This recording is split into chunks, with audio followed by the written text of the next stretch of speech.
ممکن میں سے مجھے ایک چیز نظر آتی ہے، اس کے علاوہ ظاہر ہے کہ فی الحال مجھے نظر نہیں آتا کہ باقی لوگ سب ایک ہو سکتے ہیں. لیکن قوم کو بار بار میں نے کہا ہے کہ میرا، خالد مقبول کا یا فاروق ستار کا یا عامر خان کا یا مصطفیٰ کمال کا، ان کا ایک ہونا اتنا ضروری نہیں ہے جتنا قوم کا ایک ہونا ضروری ہے.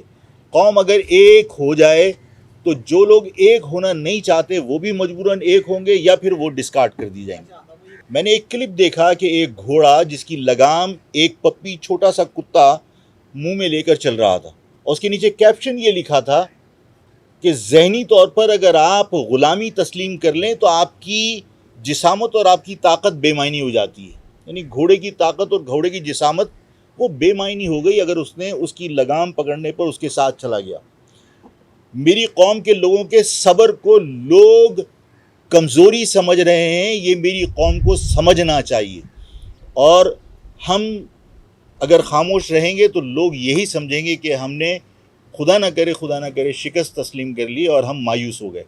میں اپنی قوم کے لوگوں سے بھی کہتا ہوں کہ کسی بات پر خاموشی اختیار کرنا یہ بہت ہو چکا. اب ظلم کے اوپر ہم سب کو احتجاج کرنا چاہیے. کہیں پر بھی ظلم ہو رہا ہو، جوبلی پہ ہوا، میں اگر وہاں گیا تھا تو مجھے معلوم تھا کہ جوبلی کی دکانیں ٹوٹ چکی، میں وہاں جا کر ان دکانوں کو دوبارہ تعمیر نہیں کر سکتا، لیکن میں وہاں اس لیے گیا کہ وہاں کے لوگوں کے ساتھ کھڑے ہو کر میں یہ کہہ سکوں کہ میں تمہارے ساتھ کھڑا ہوں. جب تمہاری یہ دکانیں ٹوٹی تھی تمہیں احتجاج کرنا چاہیے تھا. اور میں نے ان سے کہا ہے کہ خاموش رہو گے تو تم اسی طرح نقصان اٹھاتے رہو گے. اور میں نے تاجروں سے بھی درخواست کی ہے، میں ہر ایک سے کہتا ہوں کہ یہ جو پکڑ اور لوگ کرتے ہیں.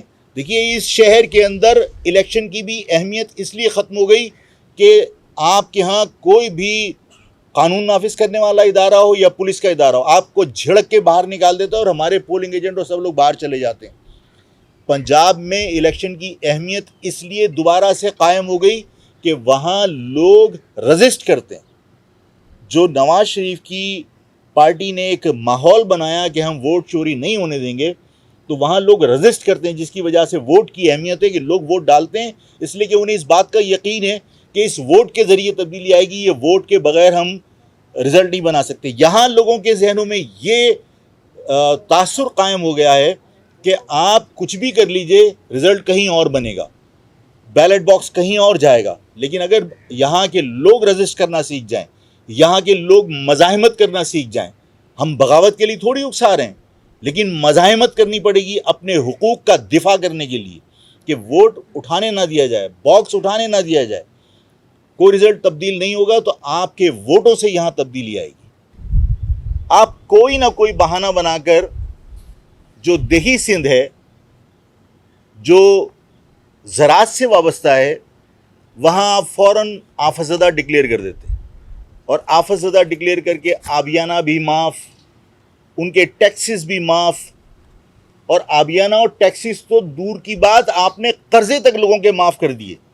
آفت زدہ ڈکلیئر کر کے فصلیں تباہ ہو گئیں. سوال یہ پیدا ہوتا ہے کہ جو رویہ جس طرح ہم سے کہا جاتا ہے کہ یہاں پر سندھ کے اندر رہنے والے سب سندھی ہیں، اگر سب سندھی ہیں تو دیہی علاقے کے لوگوں کو آپ مراد دیتے ہو کہ ذرا سی ہوا تیز چلی تو آپ نے کہا کہ آفت زدہ ڈکلیئر کر کے ٹیکس بھی معاف کر دو، آبیانہ بھی معاف کر دو، ان کے قرضے بھی معاف کر دو. تو یہاں کے لوگ بھی اگر سندھی ہیں تو 1.5 سال سے آپ نے ان کا حشر کیا ہوا ہے.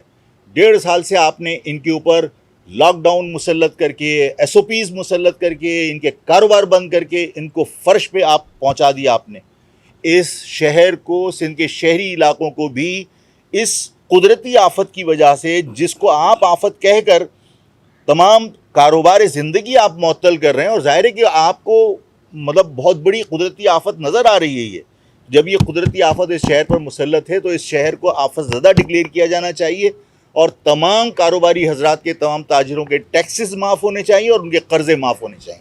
اور اگر یہ فیصلہ کیا گیا کہ ویکسینیشن کا کارڈ دکھا کر مذہبی اجتماعات اور مذہبی جلوس منعقد کیے جا سکتے ہیں تو ہم اس کو سپورٹ کریں گے، اس فیصلے کو.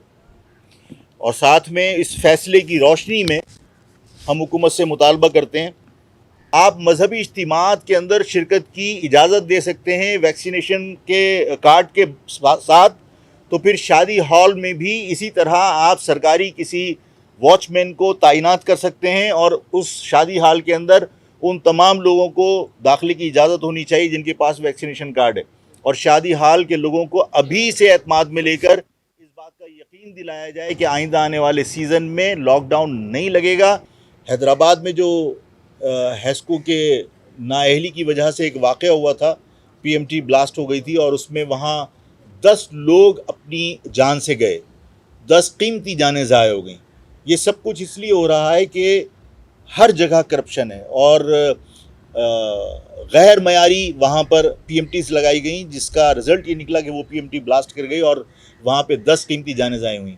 میں انشاءاللہ تعالی حیدرآباد جاؤں گا اور متاثرین کے گھر جاؤں گا، اپنی غلطی کی میں معافی چاہتا ہوں، لیکن ساتھ میں دکھ کا اظہار کر رہا ہوں، اور میں تمام لوگوں کو یہ بتانا چاہتا ہوں کہ حیدرآباد کے جو لوگ اس حادثے میں جاں بحق ہوئے، میرا پہنچنا بہت ضروری ہے، میرا پہنچنا بہت ضروری تھا، اس لیے کہ وہ میری قوم کے لوگ ہیں، لیکن یہ بات سب کے ذہن میں ہونی چاہیے اور سب کو نوٹس لینا چاہیے اس بات کا کہ ابھی تک کوئی حکومت کا آدمی 10 افراد کی جانے جانے کے باوجود حیدرآباد میں ان متاثرین کے گھر پہ نہیں گیا، وہ کیمپ لگا کے بیٹھے ہوئے۔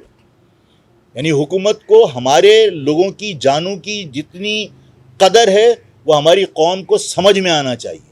اس طرح کا ماحول بنا دیا کہ بس بغیر کارڈ کے تو آپ کو تنخواہ نہیں ملے گی، بغیر کارڈ کے آپ گھر سے باہر نہیں نکل سکتے۔ بھائی تمہارے پاس تو پاکستان کے اندر جو دنیا سے آپ امپورٹ کر رہے ہیں وہ ڈوز ہی پورے نہیں ہیں، تو آپ لوگوں کی تنخواہ کیسے روکو گے؟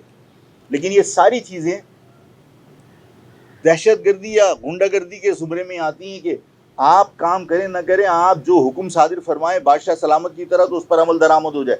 قانون اس بات کی اجازت نہیں دیتا کہ آپ عوام پر اس طرح اپنی مرضی مسلط کیجیے۔ دیے تو 1.5 سال سے آپ نے ان کا حشر کیا ہوا ہے، 1.5 سال سے آپ نے ان کے اوپر لاک ڈاؤن مسلط کر کے، ایس او پیز مسلط کر کے، ان کے کاروبار بند کر کے ان کو فرش پہ آپ پہنچا دیا آپ نے۔